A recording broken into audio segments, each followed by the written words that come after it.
Here is Oliver Nshom, and this is again the Global Speakers Advantage podcast. Today is another amazing day, and we're having a really amazing guest in the house with us, which you're going to be discovering shortly. So, like you know already, at the Global Speakers podcast, we are connecting your voice and your stories beyond borders. And what it means is that you are taking your message to different countries and to different continents of the world. And that's exactly what you do. My dear friend, as you know, my job is to help professional speakers, aspiring speakers to take their messages beyond their countries, beyond their continents, and beyond the entire borders where they are confined or located. And that's why we are so passionate about professional speaking. And that's exactly how we work with speakers from different countries of the world. And with me in the studio is a phenomenal, fantastic, a transformational keynote speaker. And today we'll be looking at how to become the world's best. And he's actually the world's best. And so let's hear from our guest, Sick Muller. Welcome, sir. Thank you. So happy to be here with you today, Oliver. Thanks for having me. Lovely. Great. I'm so happy to know that you're happy to be here today. See, your story is so it's almost unbelievable. It's a story I've not heard before. Like I've heard that before, and I've never seen I've never seen the person. And that's one of the reasons why our team got you to the studio for this podcast. Like you're not only a speaker, but a transformational speaker with a phenomenal story. Tell us, sir, before we dive into the details of the story and your journey as a transformational speaker, what is your one word? That's the foremost question we ask to all our guests. Yeah. One word is tough, especially as a speaker, right? We, Yep. we speak in a lot of words. I would have to say for me, it's grateful. Oh, Grateful. Gratitude. gratitude. I love Grateful. that. I love that. Somebody says gratitude is what connects us to power. And that's very true. Yeah. I love that. Yeah. Gratitude is a great connector, and I very much believe it's something to be shared with Yep. others, right? Okay. It's not to be kept in our own head and thankful, but it's to be shared with others. Lovely. So, my dear friend watching live right now, be on YouTube and Facebook and LinkedIn, let us know which part of the world you're watching us from. Are you watching us from Asia? Are you watching us from America? Are you watching us from Canada? Are you watching us from Africa? Which country in Africa? Is it Cameroon? Is it Kenya? Is it South Africa? Is it Nairobi? Is it Ghana? Is it Nigeria? Let us know. Just drop the name of your country where you're watching us from, and hopefully along the way our technician somehow will let us know so we can send you a high shout. That's going to be a global high shout for you and just for you. And so today we're looking at how to become the world's best. And the first time I saw this, my face light up, like I was so impressed seeing the expression the world's best. So what happened before you came up with that brand title, being the world's best? I remember you told me the other day that I'm the world's best. I was like, yeah, Yeah. I am. Yeah, exactly. It's a Yeah. way to help share gratitude. Really, Yeah. it's a different way of saying thanks. Okay. You're the world's best. So, August 23rd, 2024, Yeah. I died. Oh my God! Did you hear Yeah. that? Amazing. I What had- happened? and You I- came back to life. I did. I had a sudden cardiac arrest. Okay. I was, my heart stopped. I was flatline for about 8 minutes. Mm. And good friends I was with that I've known for 30, 35 years were there to do CPR, mouth to mouth, and the chest compressions. And then the first responders arrived with the defibrillator to start my heart. And so I'm alive today because of that. But I think of that as a heart-stopping moment. Mm. And we don't have to have a heart-stopping moment that involves the hospital and ambulance and a defibrillator and 7 days in the ICU. It's a very personal thing. If you think about, we all have them, Mm. right? They make us stop in our tracks. They make us pause and think. They make us reflect Mm. on what's really important. What are our priorities? Could be the birth of your child. It Mm. could be getting married. It could be a big presentation at work to the board. Yeah. It could be taking a loan for your first business. Mm. There's a lot of things that could be heart-stopping moments. We all have them. Wow. And it's really how do we respond to them Mm. that matters. Wow. Unbelievable. And like that's so amazing. That's so amazing. I really love that. And you died for 8 minutes, and after then something happened. You came back. And like being a man of faith, I see how your mission on earth was not done yet, and God brought you back to finish your assignment on earth. And I love that. So tell us, tell us, you came back. Like, can you tell us watching, and especially I guess watching, how was it like when you died? How was it like to be dead? Yeah. Yeah. So that day I golfed, a nice course out by Lake Minnetonka in Minnesota here. Yep. Anybody that wants to look up on the map from across the globe, um, with a group of friends. There were 12 of us total that I'd met from General Mills, Okay. 1994. Wow. These people became my best friends in the world. We were there for the birth of our children in the hospital, graduation now, college of our children, um, catching up. Yep. Catching up on the golf course and just chatting. It's like, hey, what's going on? How's being an empty nester? Half of them live out of town, half of them are in town here. And it was my turn to share, and they kind of said, hey, what have you been up to, Sig? And I said, well, you guys remember when I left General Mills, I went to work for that defibrillator company, a company called Survival Link. Okay. Survival Link pioneered automated external defibrillators. So before that, defibrillators were in hospitals and ambulances. We were the first to put them in airlines, in golf courses, police cars, out where people, the real world, where people actually have cardiac arrests, because it's really a key to saving lives. So I shared with them, you guys remember that company I went to? We had a 25-year reunion 2 weeks ago of that defibrillator company. They're like, oh, yeah, I remember that, Sig. I'm like, it just reminded me how important it is to do CPR. Wow. I said that to the people that were going to do CPR on me later in the day. So you talk about faith.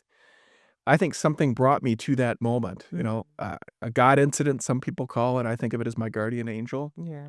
Pretty remarkable. We finished golf, and I decided the golf course, bad place to have a cardiac arrest. I think they actually had a defibrillator there. Okay. And I said, as though I had a choice, Yeah. where I was going to have my cardiac arrest. Pretty remote area, far from a hospital. Later that night, same group of people. We were at a barbecue in the backyard. And interestingly, the same home that 2 years before my son had had his groom's dinner at when he was married. Exact same place. Almost to the date 2 years before. And that's where I had my cardiac arrest. And there's a picture of me sitting out at a bar in the backyard by the outdoor pool with 4 or 5 of my friends. I don't remember that picture being taken, but it was taken 2 minutes before I died. And I think at that point, something had happened where I maybe wasn't feeling right, and I certainly don't remember it. 2 minutes later, my friend Paul walked around to me where I was sitting, and when I died, he caught me. Okay. He laid me on the ground. He and his wife gave me CPR right there. Takes a special friend to do that. These were all the people I've known for 30 plus years. That started a series of 2 to 3 days that I don't remember anything. So they call it anterograde amnesia. So 8 minutes, I'm dead. I didn't see anything. I don't remember anything. Some people talk about dying experiences. Maybe they have a vision or see things. Yeah. I don't remember anything. And I got to the hospital with a couple friends that went in the ambulance with me. And then a series of events over the next few days, which I'm happy to recount, really led to my current mission. Okay. So 2.5 days, 3 days of my life, I don't remember a thing. I came to. I was talking to people just like we're having a conversation right now, Oliver. And I had this anterograde amnesia. Okay. So what that meant was I remembered everything in my life before my cardiac arrest. Oh, gotcha. So if I met you before that day, I'd remember your name. I'd remember everything we'd done together in our lives, all of that. Oh. But I couldn't form new memories. Okay, of what happened when you were there. Yeah. Or those first 2-3 days. Yeah. So if someone came to visit me, if Mhm. the doctors told me you had a cardiac arrest, Mhm. 2 minutes later, I didn't remember who visited. I didn't remember what the doctors told me. It was my own personal Groundhog Day. Okay. So I'm in this state of anterograde amnesia. And so everything I learned later from my sister Maria, from family friends, from the Mhm. caregivers, Mhm. because I didn't remember any of it. They had to fill in the gaps in my life Okay. that I couldn't remember. And give you an example of it. So the first 2 days, the phlebotomist would come and draw my blood about every hour. Mm. And so, Oliver, if you were my phlebotomist, you'd come into the room and I'd say, "Hi, what's your name?" Mhm. "Oliver." "Oliver, you are the world's best." Okay. You said that unconsciously. Yeah, Oh my God. I had no idea Okay. anything Okay. I was saying. And then he'd say, "I'm here to draw your blood. My name's Oliver." And, Mhm. "Okay, great." You'd come draw my blood. You apparently were very, very good at it Mm. because I would tell you 5 more times before Mm. you left the room that you are the world's best. Wow. Unconsciously. Unconsciously, I had no idea I was doing this, but something in the back of my mind made me say this. Mm. You know, many more experience. I had a good friend of mine come in, Mike, and ask if he could pray with me. Mm. And he said a prayer. We said it together. I don't remember that. That's kind of on the edge of, I remember he came, but don't remember the details. One of the more funny stories Mm.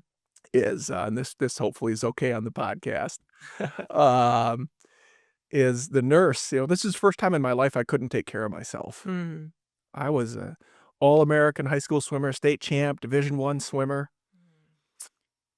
leader of teams in the corporate world. For the first time in my life, I couldn't take care of myself at all. I couldn't get out of bed. Mm. I couldn't go to the bathroom. Mm. And so my sister, God bless her, and you know, she can give testament to this. It's the only reason I know the story. The nurse came in the room on Mm. day 2, Mm. I still don't remember it, and said, "Do you have to go to the bathroom?" Mm. And I said, "You are the world's best?" "I think so." Wow. So she proceeded to get the bedpan while I'm laying in the bed Yeah. and help me go to the bathroom. And, I told her, "You are the world's best," several more times. Okay. And then, you know, she took the bedpan away. Yep. She wiped me. I couldn't even wipe myself. Okay. And she says to me, "I'm all done." And I said, "That was the world's best wipe." Wow. Okay. And then and then finally, Yeah. I'm done. She's wiped me. Yeah. That's great. And I looked around with great satisfaction at whoever was within earshot. And I said, "That was the world's best poop." With Wow. great, great pride Oh, of what wow. I had just done. I have no memory of any of that. Oh, wow. But the idea of "you are the world's best," Yep. I was saying to everyone, and wasn't until later that I was able to reflect and people told me I'd been doing Okay. this as to why I understood and came to the conclusion of why I said it. So it's like you died, came back with a message to the world. Yeah, And the message to the world was you are the world's best yeah, to anyone who is living, to anyone who is alive, to anyone you come in contact, and to anyone listening to this yeah, podcast right now, irrespective of what you're going through, irrespective of the country you're watching us from or the continent you're watching us from, you are the world's best. And that's a message that Sik brought to you and to I after he died and resurrected. yeah. Like, do you have a history in your family where people die and resurrect, come back to life? No, I think I'm the first one to come back to Okay. life that I know about. Okay. Um, and the "you are the world's best" origin, you know, as I reflected on why the heck did I say this crazy phrase? Yeah. What made me say it? And I think it was a few different reasons that I said it, Okay. and that helped me figure out my mission and why I was still here. Mm-hmm. You know, you die, it causes you, that's the heart-stopping moment, Mm-hmm. and you ask, "Why am I here? What's my mission?" All right. And why the heck did I say "you are the world's best" so many times? And I think there were a few reasons. I think it was a fancy way of showing gratitude. You know, first time I couldn't take care of myself, and I'm saying, "You are the world's best," which is a fancy way of saying, "Thank you. I appreciate you. You're great. You're fantastic." Mm. We all don't hear that enough or share it Mm. enough, and that for me is the gratitude piece, Mm. right? Sharing gratitude. You can Mm. say it in a lot of different ways. For me, I say it as, "You are the world's best now." but it's got to be genuine and from the heart. I think the second reason I said it was, I didn't know what was wrong with me. I didn't remember the doctor said, you had a cardiac arrest. Okay. So I didn't really know what was wrong with me. I knew something bad was wrong, in the back of my mind. I clearly knew something wasn't right. And it was my way of being my own hype man, of motivating people.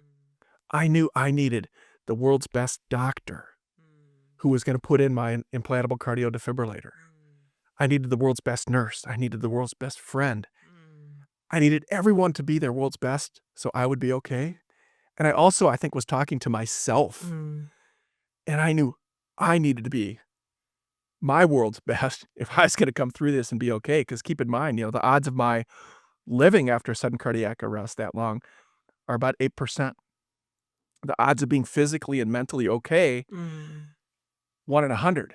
1 in 100. So my friends and family, they're watching me in this state, wondering, am I going to be the 99% that doesn't come out mentally okay? Because I don't remember anything, and I'm saying this phrase all the time. Okay. And so the second reason I said it was I needed everybody to be their world's best, including myself. I think the third reason is, in today's world, we're told too often, you can't do that, that you're not good, right? It's too hard. A whole host of excuses and reasons and negative thoughts about why you can't get something accomplished. And I think the key is to share the gratitude and change that attitude. Okay. That, we need to share that and get rid of the negative thoughts. So I love that. And to all our followers on Facebook, LinkedIn, and YouTube, thank you so much for your amazing comments. We really appreciate that. And thank you so much. Pretty good. Amazing. Okay. Keep on bringing in comments. If you free, you have words to say, Muller, the man who died, and after 8 minutes, he came back to life. If you have any word or comment for him, drop it down. Thank you so much for dropping all of that. We really appreciate it. And so, this is kind of a global podcast, and we have listeners from all around the world. Today, I actually have we have our team is having 2 guests. One from South Africa, which is my mentor in public speaking, and you. And we our guests are expecting a lot from us, especially from the questions and interaction.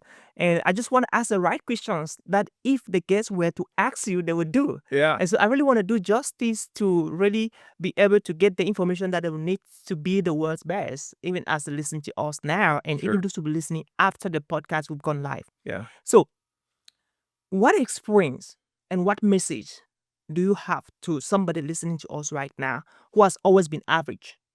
After you died and came back to life, what is that message you have to give to that person watching us right now about the importance of taking life serious and the importance of being intentional at everything you do?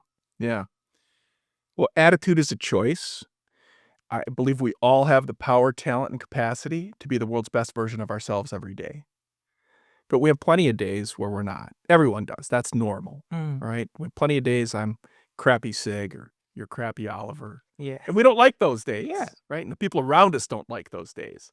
But the key is to have more days that are the good days where you are the world's best for yourself and for those around you. And that will elevate your performance. It will elevate your happiness. And the key is to develop some of the tools and mindset and methods to be able to get there. Unfortunately, in the world, we have 6,000 to 60,000 thoughts a day. That's not the unfortunate part. The unfortunate part is 80% of those thoughts are negative. Negative. My goodness. Crazy. So, and 95% of those are repetitive. So what a bad place to start from. So how do you shift that to a more positive mindset? And we can talk more in detail about some of those things because I definitely have some tools and ideas about how to do that. And one of the things that jumps to mind for me is the final piece kind of my story, in that 2 months before my sudden cardiac arrest, I was fly fishing with my son in Montana. He's a second-year med student at a brand new med school in Billings, Montana. And, that's fly fishing capital of the world. It's among the best.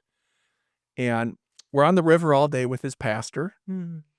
And his pastor says to us, "Hey, guys, have you ever heard of the book 4,000 Weeks or seen the podcast 4,000 Weeks?" I'm like, "Nope, never heard of it, don't know anything about it." In the back of my mind, I'm thinking, "Hey, man, I'm fly fishing with my son here, having some fun. Mm. I don't know if I need deep thoughts while I'm fly fishing." And this is 2 months before my cardiac arrest. Okay. And he shares that it's a book about living a purposeful life. And when you're born, you have 4,000 weeks to live. That's about 80 years. 80 years. Wow. 4,000 weeks. Yeah. So when you put it in Yes, the perspective of 4,000 weeks, that seems like a lot less. Mm. And for me that day, I caught a brown trout, a Yellowstone trout, a cutthroat trout. I was fly fishing, having a great time with my son. That message kind of went in one ear, out the other ear. I didn't really think anything about 4,000 weeks. Okay, great. I'm 58 at the time. Mm. Wonderful. My dad's 95. I'm probably going to live a long time. And as I was reflecting in the 2 months following my cardiac arrest and why I'm here, the idea of, and for your audience, the second piece of it is purpose and mission and passion, but also an urgency to it. I love that. And I don't know if I'm going to live another day. Yep. I don't know if I'm going to live another year Mm. or until 95 like my father. Mm. It can feel like PTSD is real, Mm. I felt like maybe a bullet is chasing me and I don't know when it's going to hit me again, if I'm going to have another heart event. And how do you cope with that? Because when something like that happens to you, every heartbeat that's stronger, every muscle that twinges makes you pause and think, am I okay? Is it going to happen again? Mm. And we all have those kind of things that we tune into more, right? And sometimes they're traumatic things, sometimes they're good things. And I reflected on the idea of 4,000 weeks and said, I have a choice. My choice is to stop living life and worry and be afraid and curl up in my home and stop living my life. Or I can put a stake in the ground and say, okay, I don't know how much I have left, but I'm going to live my life as though I have 1,000 weeks left. 1,000 weeks. Wow. It's 59, that'd be 79, that'd be pretty good. But in 20 years, right, 1,000 weeks, Yep. I have a lot I can do that's good. And I can execute a mission and I can help others in the world. And then you take it a step further and say, okay, 1,000 weeks, 20 years, it still seems like a pretty long time. Mm. But if you break it down, you have 20 summers, Yep. 20 Christmases, 20 Easters, 20 of whatever's important to you if they're annual events. Each one of those is 5%. 5%. 5% of the 20 years. And that, to me, created some of the urgency and purpose. If I look at 20 years, and I know my cardiac arrest was 34 weeks ago and 4 days. I will always know how many weeks it is because I bring a different urgency and passion to each week in terms of getting things done. Mm. I have to balance that still a little bit with physical rehab and recovery, but I'd say I'm 90+% there, and I'm going to get to 100% no problem. And you take it down a little further and you say, how do you spend your time? Mm. The average person in a day checks their phone 205 times, is on social media for probably a little bit over 3 hours. And you could go on and on with the list, watches TV for almost 3 hours, and say, is that time well spent? Is that time well spent? Is that my mission? Is that my purpose? Am I helping others? Am I making the world a better place? And apply 5% to your personal life. 5% of 24 hours is 72 minutes. Not a long time. 5% of 14 hours, because maybe you sleep and have fun and do other stuff for 10 hours. You got 14 hours left. 5% of 14 hours is 42 minutes. So figure out what's important to you, what matters, what your mission is, and spend, my goodness, 5% a day, 42 to 72 minutes. Could be playing with your kids. It could be performing better in your work. It could be having a date with your spouse. a lot of things that maybe you aren't doing every day Mm. that you should be doing every day, spending that time with Yeah. your children. It's personal to each of us, but figure it out and spend that 5% of the time. And some other things take a long time to achieve, right? Building a business. For me, writing a book. Yeah. And one of my goals is to spend 5% every day writing my book. Wow. And then that when some days I spend more, I'll spend 3, 4, 5 hours. I get kind of sucked in and I'm Okay. in the groove writing. Yeah. But if I don't spend at least 5% every day, the book will never get written. Absolutely. So I think there's an urgency to today in spending the 5%, but then a purpose to how are you spending your time Mm-hmm. in the long term. Mm. Wow. That's so intriguing. See, and this is interesting because obviously every human being is given 8,600 seconds every single day. Like you get up from bed, you've been credited to your account of time 8,600 seconds. And some people really say, especially business people, we are all business people, they say time is money. Uh, like time is money. Like I don't really believe so much in that. But again, life time is life, because if you waste your time, you waste your life, just like you're saying. And I love the fact that you talked about urgency. Let's have an urgency, that mindset of urgency in at everything we do. And that is those are what the world best are doing. These are the things that the world best do. They are always urgent in what is that mission that they're pursuing. And so if you're credited 8,600 seconds every single day, what will you do? Now, ask yourself this question. If you are given 8,600 US dollars every single day of your life, and the condition with the money is you got to spend all of it, All of it every day. all of it every single day. And if by midnight you are not done with it, it is cancelled. They will just remove that back from your account. Hmm. So the question is, what are you going to buy? What are you going to do with that money within 24 hours? Like you have to finish everything. And if you do that, the next day you'll be credited another 8,600 US dollars in that account. And you have to finish all the money. And so you're thinking about, what can I do with this huge money? And so you're thinking about that. And that's exactly what is happening in your life. Hmm. Every single day, you and I were given 8,600 seconds. Yeah, the currency's time and what you're going to do with it. And that is it. And that's the point. What are you going to do with that currency of time? And I love the importance of urgency in your message. See, urgency is so important. Like when we started this podcast, we could have started in next year, 2026, 2027, but we decided to start this 2025. And it was because we never knew who was going to benefit from it. We never knew the amazing guests we were going to be having. And so we just had to start it. And so I really love this message. Now, coming back to, you are a transformational keynote speaker, and you've spoken in one of our events, conferences here in the Minneapolis, and your message is so powerful. Now, the second guest we'll be having today is Sten Rosso from South Africa, and he'll be talking about the global speaker strength. What is the trend in the global speaking industry, especially for international speakers, top international speakers, and global speakers.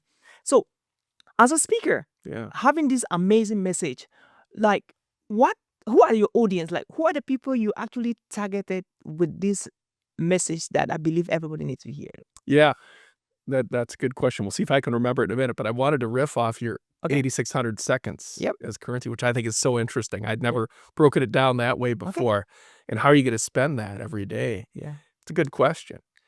I'll have to think about it more, but off the top of my head, for me, Yep. it is things to expand my mission to reach more people, and probably a portion for charity that I believed in. And as I think about that, my goal is to reach, over the next 20 years, millions of people across the globe with my mission. Yeah. And to help them be the world's best version of themselves. So I think that 8,600 US dollars, Yep. I'm going to spend some on, advancing my book Mm. and writing more effectively. I'm going to spend some on my speaking and how to advance that further. And I'm going to spend some on reinvesting in causes and Yeah. just things I think are important in the world. And I probably have to eat a little food too. Oh yeah. So, uh, Great. And so who are your audience like? yeah, Okay, who are the people your message is targeting? yeah. Is it everybody? Well, I think the simple answer is everybody. Okay, I've sure. been speaking a lot at faith groups. Oh, faith groups. I've been Good. speaking a lot at Okay. corporations. In corporations, it's really about the company, the team, and the people, Mhm. and how do you align all of those things to fire on all cylinders, and the organization and the team and people perform at their world's best. Awesome. Um, and I do some individual coaching as Okay. well. Not too much. I feel like you can make a difference one on one like that, but I feel whether it's a workshop, I'll Mhm. do workshops at Okay. companies, half day, full day workshops. Um, it's just you can reach more people that way and hopefully Yeah. still have a great impact. Mhm. I got a note from someone after one of my speeches, it's probably about 2, 3 weeks ago. It was 3 days after Okay.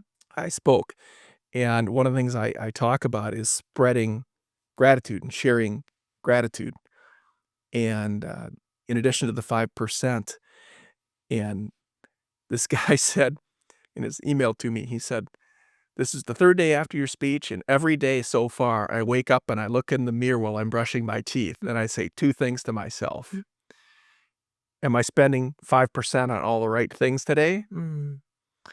And am I sharing gratitude and appreciating people and being thankful for what I have?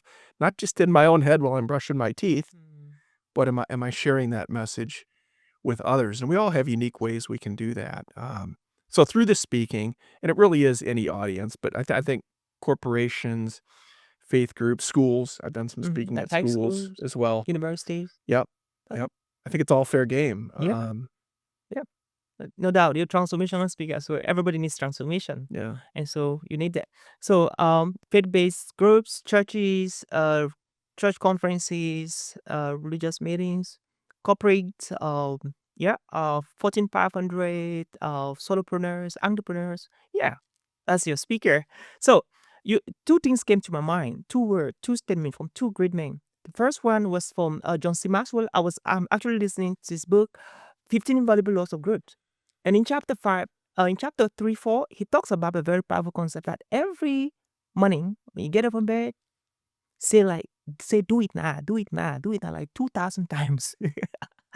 And it's amazing. I started practicing that. Is amazing. Like that talks about your message, urgency. Yeah. Do it now, do it now, do it Yeah. now, like 2,000 times. And you are reprogramming your reticular activating system, which is part of your unconscious mind, Yeah. to get things done and stop giving excuses. Yeah. And secondly, I was listening to one of my I followed him on YouTube. He's an amazing speaker and a coach, Myron Golden. He said something so powerful. Like people talked about soccer, they talk about football, they talk about uh celebrities, how much money they're earning, which cars they're riding, which private jet they have. And they argue so much about it. They spend a chunk of their time, which is their life, talking about people's wealth. And those people don't know them. Yeah. They never think about them. And he was like, I don't have a TV in my house. I don't watch TV.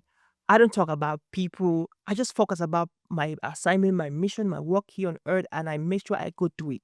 And so, what do you have to say about that? Because some people, especially they do so in some countries, young people spend a chunk of their time idling, complaining, blaming their parents, the government, blaming the ecosystem, like literally blaming their uncles, the aunties, Yeah. and almost everybody for why they are not making it in life and for why they are having the kind of fate they have.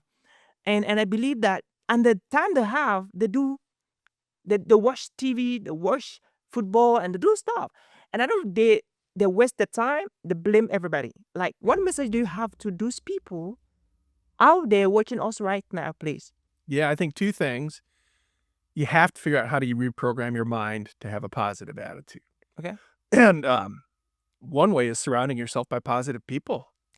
I wanna be around people that are doing their best and encourage me and tell me great job, and I wanna share that with others too. Um, along those same lines, you can start a gratitude journal. Every night before you go to bed or every night when you wake up in the morning, just write down 3 things you're grateful for. Mm. But then take it to the next level and, the next day or later that day, depending whether you do it at night or in the morning, share that with people. I love Right? that. You're writing it down in the journal. The other thing I think is super important. So you talked about negativity, but then also how people spend their time. Mm. And I actually have a chapter about this in my book. Okay. Good. Play. Okay. Play. I think play is super important. Oh yeah. Yeah. Play heals the heart. Okay. Play is good for the soul. Play unleashes our imagination. Which kind of play? Like? Well, that everyone plays in different ways. So for me, my play is scuba diving is one of the ways that I play. Okay. And in fact, this is kind of a crazy story. Um, the 4th day in the hospital, the Medtronic rep came in and said, "Sig, we're going to give you an implantable cardio defibrillator." Okay.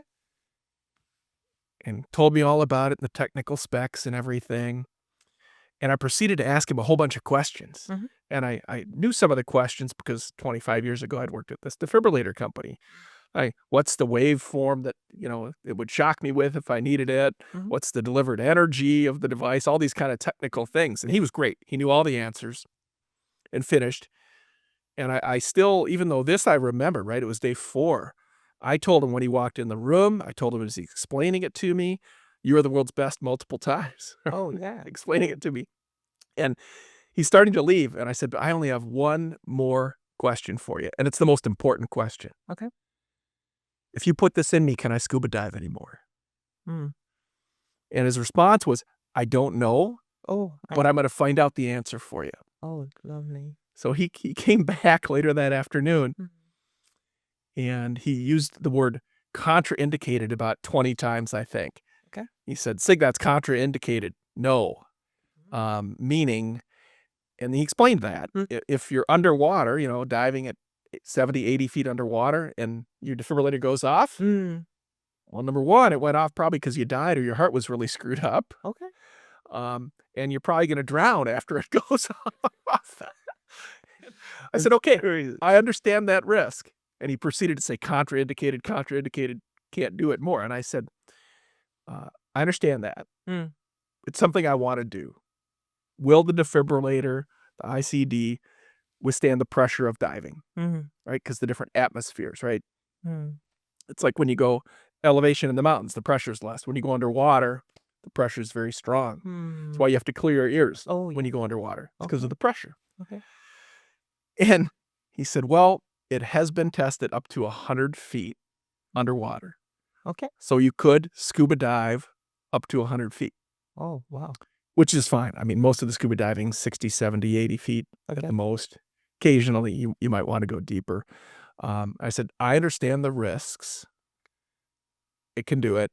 And he said contraindicated a few more times. And then I told him, "You were the world's best." And I looked at him and smiled. And I said, "All right, let's go ahead and put it in." Okay. I don't think I had a choice. I think we were putting it in regardless. Oh nice. But for me, preserving that ability to play is Mm. super fulfilling in my life. Oh. And we all play in different ways. Mhm. It could be on the soccer field. Yeah. It could be playing a game of Catan Mhm. or Monopoly with your kids. Mhm. But it causes you to pause, suspend judgment, Yeah. be present, Mhm. releases innovation. Yeah. There's no mistakes. Mhm. You just play. Yeah. And it's very freeing and healing of the soul, healing of the heart, and Mm. brings relationships closer together. Mm. So I think play is one of those things you should be doing 5% of the day. It's Mm. not just work, work, work, work, work, Yeah. and then I didn't have any fun today, I didn't play, which we do a lot. Yeah. I know in my career, I'd work sometimes 20, 24 hours a day if that's what was required. Mm.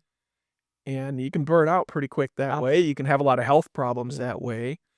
And I think you can have a richer, fuller, more productive life Mm. by incorporating an intentional way to play Mm. every day. And you're at work, at home, Mm.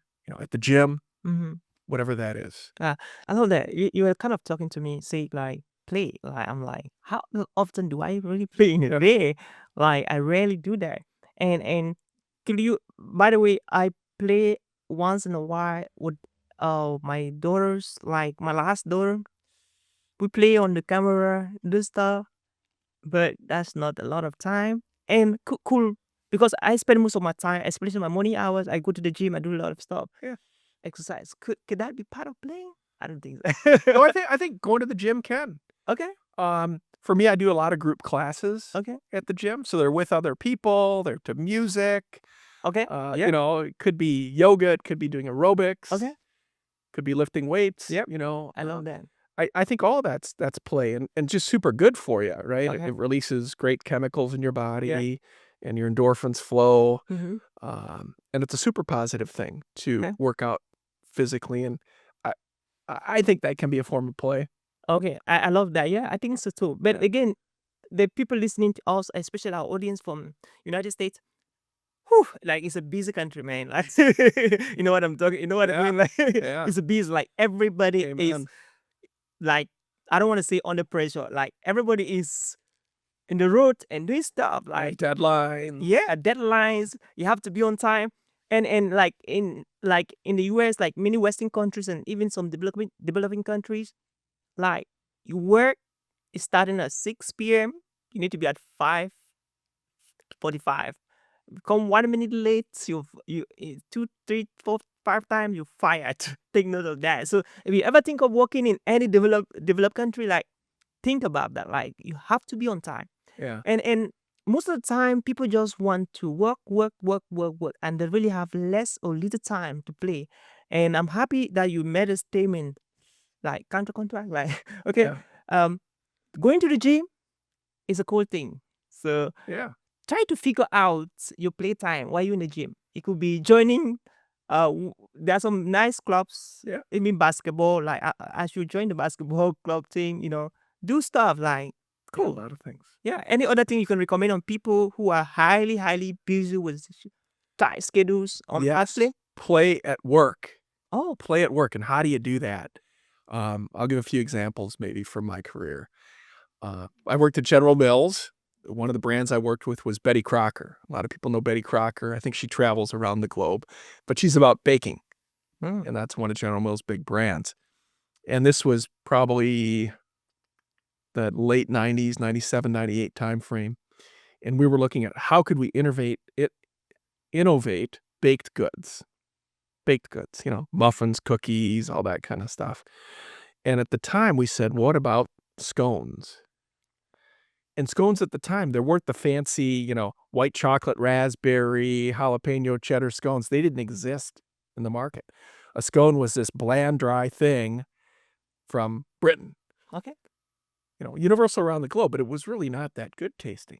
Sorry. But it just wasn't. It was bland and dry. Okay. But we said, how could we innovate that? So we got everyone together across multiple functions, operations, marketing, sales, and went to the Betty Crocker kitchen. Mm-hmm. And our challenge that day was to make a better scone. And we had toys in the room. We had 100 different kinds of candy in the room. We had, 30 different kinds of cookies in the room, and some other things as well. And that was our toolbox along with, flour and everything else. And just on our own, no matter if we had a little baking experience or a lot, it was make a fun, different scone you think people would like. Okay. And some of them were horrible. Oh my God. Some were horrible. Okay. But you know what? That shared experience Yeah. and laughing at that scone that Oliver made, Yeah. we called it the garbage scone. Okay. I like that. And when we ate it, Yeah. we had to use the kitchen spittoon Oh, because we couldn't even swallow it. it's crazy. It's not a criticism. Yeah. It's in the spirit of play and having fun. And there were some really good ones we made too. But out of that, Mhm. we came up with some really cool innovations to make a better tasting scone that was moist in a better form function for the channel we were serving. That's play at work. Yeah. And I I like can that. give you some more examples, but Okay. it frees the mind. Yeah, that's right. Yeah. And so our guest watching right now, yeah, well, I'm a very practical person. So our guest watching right now, they want us to do something. This is work. This is a studio. So maybe you want to grab your bottle of water. All right. Okay. Let's do some 30 seconds play. Okay, you three. Oh, okay. Let's go again. Let's go again. Okay, let's do the difficult part of it now. We exchange. Uh-oh. You juggle a little. Oh, yeah. All right. Oh my gosh.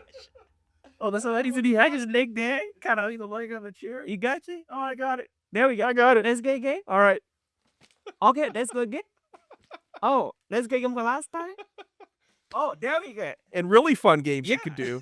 You can set it on the table. Yeah. And do the idea of can you flip it and let it land on itself. Okay, let's go.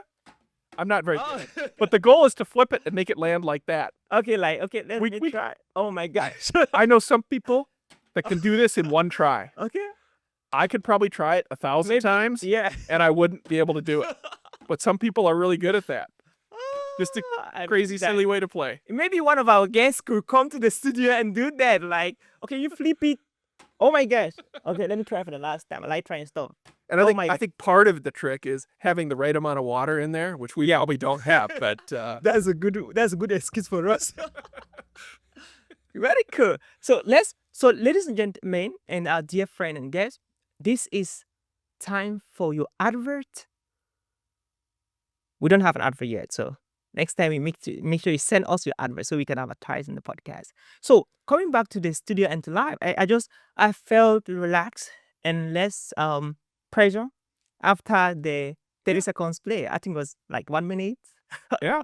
So maybe William should let us know how much time did we spend playing on the studio, and it's really fun. Like, it's not just be too busy talking about life and dirt, life after dirt, and all of that. Like, Yeah. it's cool. And the laughter and joy was genuine. Yeah, it was. You made a really bad toss and it went under. It went under my chair. Oh my I think it was a bad catch on my part. But it wasn't a judgment thing. It was just fun in the moment. Yeah, kind of. And that's it. And that's what makes us unique. And that's what makes the Global Speaker Podcast unique. Okay, so let's talk about your speaking business a little bit. Like, you what topics do you talk on? I know you're a transformational keynote speaker, Yep. and I cannot wait, Africa, to get you down to the continent and do some gigs in South Africa, in Cameroon, in Kenya, in Ghana, Would love. Nigeria, Yeah, I love it. Singapore, Malaysia, Egypt, like Germany, and any other country in the world, like Canada. They need Yeah. speakers like you Yeah. to sharing very powerful stories. Like, I've not heard that before. The only person I heard he died and resurrected is Jesus, And apart from that, I think you're the second person. And good enough, you just had 8 days, not 3 days. So so there's a big difference. Yeah. So what topics do you talk about, say? Yeah. So a couple we've touched on today. I have a whole keynote speech on gratitude. And, all of the speeches have in common, I share my personal story. Wow. But then it's gratitude. And how do you apply gratitude to your life? And some of the things we talked about with, journaling and with positive people. It's a whole focus on how can you walk away with the right mental mindset and Okay. tools to have the gratitude Mm. attitude. Okay. One of my other topics, I spent a whole keynote on the 5% rule, which the I call it 5% rule. the 5% rule. Yeah. And spending 5% intentionally on the right things, or 5% over time to accomplish your long-term goal. And not everything's 5%, right? Some things you need to spend 10% or 15% or 20%. So you can chunk it out and think about multiples of 5%. And maybe someday some things should be 50% of Mhm. what you do. You're on vacation with your family. Mhm. You should be 100% present, having fun. Yep. That day. Mhm. And I also talk about play Okay. Wow. and how to innovate Mm-hmm. with play and make that part of your everyday activity Yeah. across your life, Oh, yeah. not just in one segment of.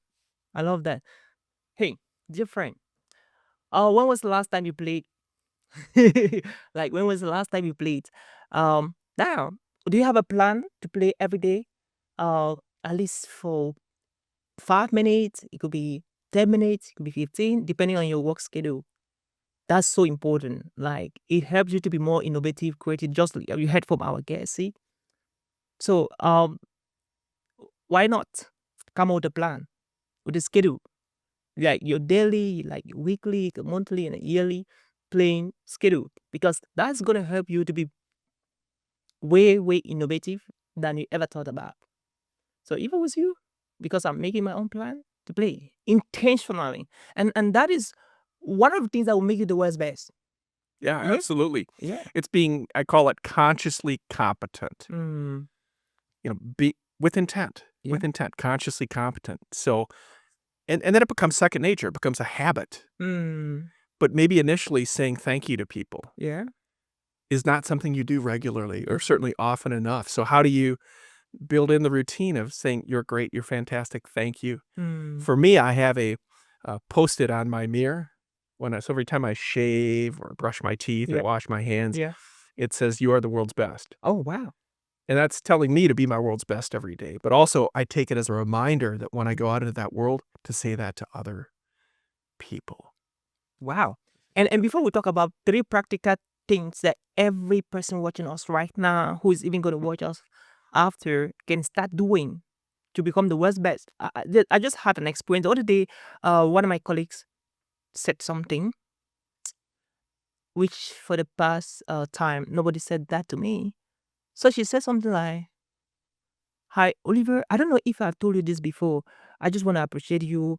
You're committed to your work, you're diligent, and you're curious. Like you're inquisitive. You want to find out the right things to do, and you do them."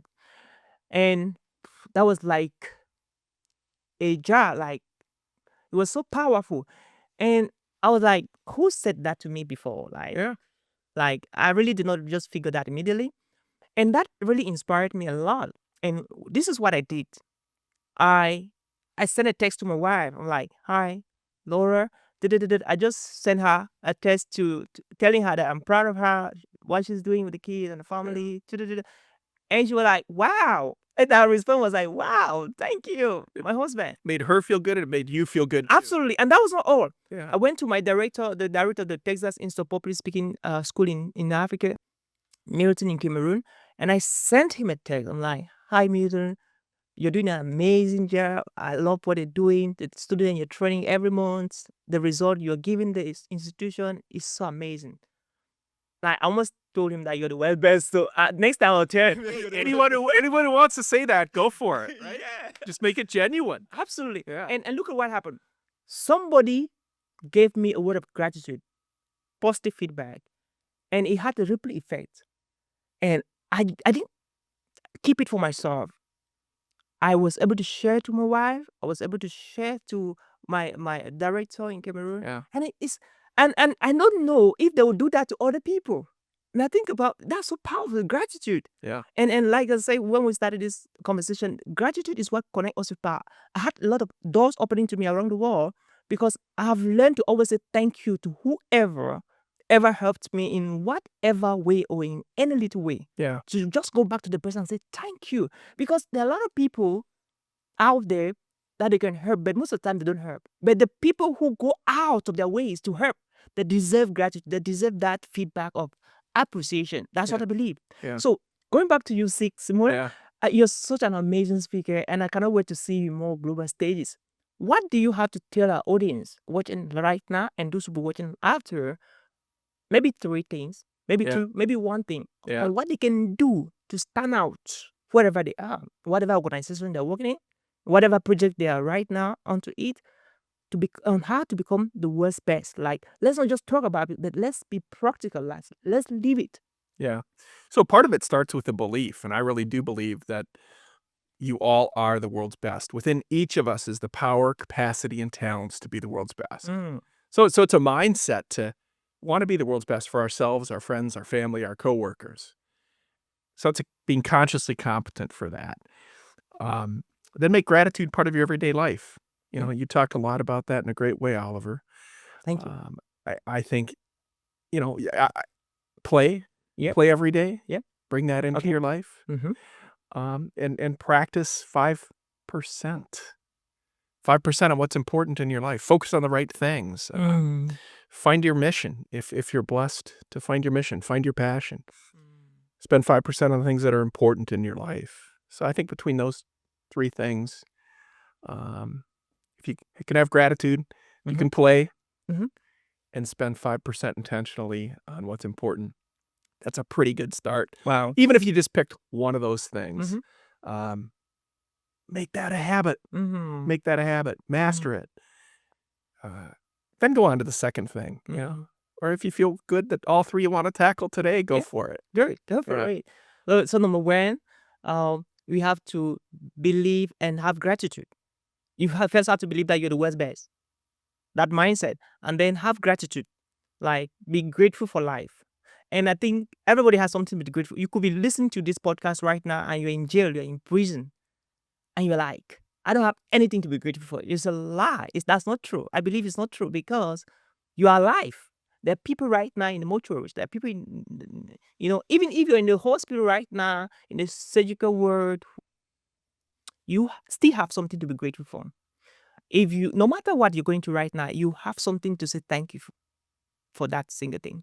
And so the second one was Play. play. Yeah. Play. You just saw how we played, and it was fun. So do the same thing, play. And finally, practice 5%. Yeah. All right. Like, what are you doing right now? You have to dedicate 5% of your day to practice what you want to major on. Like, I put it there, like, we have the minors and the majors. So what are you majoring on? What do you want the world to know you for? Practice at least 5% every single day. And for those of you who are in the corporate right now and you have a dream, you have a desire, something you want to achieve. Maybe you want to become a corporate speaker, a trainer, a keynote speaker, a transformational speaker like Muller. And you're like, what the heck am I going to do to get out of the corporate, to get into that? So maybe you just have to start practicing 5% every day. Your keynotes, get your family together, get your colleagues together, start practicing. And good enough, if your work can permit you to speak, start from there. And then before you notice, they'll be inviting you to speak left or right, just like they're doing to our guest today, Muller. And so that is so powerful. And I think if we can begin to do these things, we've talked about these 3 powerful things, your life would never, ever remain the same. And I know people will be like, there's something I learned. A lot of people, I'm sorry to say this, a lot of people are intentionally lazy to live their dreams, to go do the things that they're born to be doing. And it really hurts me a lot. And I think a lot of times it's fear. Yeah, fear. People are afraid. Absolutely. Yeah. Now look at it. Let's think about this way. Okay, what is that thing you want to do? Some people will say there's no money. There's nothing like no money because you just need to have passion for it, and people will show up. A lot of people will say stuff like, I'm sick, I'm not sound, I'm not healthy. Think about, there are a lot of amazing people who were born sick, deaf, dumb, and they did amazing things. Like Helen Keller. Like, she was born deaf, dumb, and she could not see even neither, but she ended up being one of the best poets. So you don't have any excuse. You don't say I'm from the part of the world where there are no resources. No, think about it. What would you do if you had a problem? I watched a video on Facebook the other day, just quickly, and in this video, this gentleman had a kind of a wheelchair. He was working on a wheelchair. You know, this kind of stuff that a walker. A worker. A correct. walker, yeah. So he was on the worker. And guess what? The moment he saw a lion running after him, guess what happened? He threw away the worker and ran. And I was like, oh, this guy could run. So think about, see your life like that, okay? Like in one of my keynotes, I talked about the cat, the dog, and the lion. And I'm like, I was like, which animal is following you, or which animal is pursuing you? Because when the cat is pursuing you, you can just have a word. You don't go there. Like when the dog is pursuing you, like to bite you, you want to make more effort. But guess what, Sig? What happens when the lion is pursuing you? I don't think you're just going to have a work. Yeah. You have to run for your dear life. Emergency. It creates urgency and emergency. And that's what this podcast is about. And that's what the conversation with Muller today is about. And that's why we're here about. It's about to help you to do it now. Do it now. Do it now. Like, keep telling yourself, do it now until you get it done. So, what are your last words to our audience, sir? Be resilient. Okay. Get back up. We all fail plenty of times in our life or faced with bad circumstances. So be resilient. Get back up. And then I'll mention also, I'm writing a book. I think I touched on that a little bit. I can't wait to read. So super excited about that. I'm targeting releasing it August 23rd, 2025, which would be my 1-year anniversary of my cardiac arrest. Wow. I have a lot of writing to do between now and then, but that's the goal that I'm working towards. The title of the book, working title, I can't promise it won't change, is Dying to be the World's Best. Wow. Reignite your heart to restart your life. So Get ready to grab it. yeah, Man. yeah. And then, my speaking, people can check me out at betheworldsbest.com. Yep. And then LinkedIn, if you want to Yep. connect with me on LinkedIn, Oliver and I are connected. Absolutely. So, yeah. Yeah. So I wanted to ask, how can people reach out to you? So you have an email. People maybe there's Yeah. a conference. There's a decision maker watching right now who wanna send you an email to like, hey, say we love to have you. We just listened to your podcast. We love to have you. Any email they can write to you? You bet. It's SIG, S-I-G, at betheworldsbest.com. Okay, seek out buildtheworldsbest.com. Yep. Simple. Yeah. Grab the email and then shoot Seek an email and then get him to speak in your event. Like Seek is an amazing speaker, man, and you do want to have him there. So that was it as we saw today. My name is Oliver Nshom and I help you to become an international speaker and speak in different countries. And until we meet again, be the world's best. And Oliver, thank you for everything you're doing for the globe with this podcast. You are the world's best and helping everyone else to be that. Thank you so much. Great job. And that was it. And we want to give a high shout to our production studio, the podcast crew team. Amazing. Thank you, William, and the amazing team for this fantastic job. We are grateful. Yes, you're the world's best.